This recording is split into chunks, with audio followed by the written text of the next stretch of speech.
Խնդրեմ, վերջի հարցն է տակ, ամփոփ է, դուք էլ մերիչը։ Հայտարարվեց, որ Սամվել Կարապետյանը ասուլիս է հրավիրել, ապա չեղարկվեց, կխնդրեմ ասեք ինչ ուներ ասելու եւ ինչու չեղարկվեց, օրինակ հպականները մեկնաբանում են, որ ընդհանրապես ասելիք չուներ եւ այդ պատճառով չեղարկվեց, ինչպես նաեւ այս պահին ինչ փուլում է Սամվել Կարապետյանի քաղաքացիություններից հրաժարվելու գործընթացը։ Անկեղծ ասած, ես տեղյակ չեմ ասուլիսի վերաբերյալ, որ չեղարկվեց։ Հա, ես գիտեմ, որ հենց ընտրության գիշերը պարոն Կարապետյանը հրավիրեց լրատվամիջոցներին եւ իր խոսքը ասեց, այլ Հա, ես դրանից եւի տեխնիկական կաղախնդիր է եղել, տեղյակ չեմ, բայց այնուամենայնիվ արձանագրենք, որ հատկապես այնտեղ միջադեպ եղավ, պարոն Կարապետյանը հրավիրեց ԶԼՄ-ներին եւ խոսեց մեր հանրության հետ։ Ես կփոխանցեմ մեր տեղեկատվական բլոգին,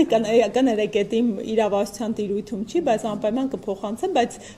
գիտեմ պարոն Կարապետյանի սկզբունքն ու մոտեցումը, որ ինքը շատ համագործակցելի է, էլի բոլոր ԶԼՄ-ների հետ։ Եվ երկրորդ հարցը,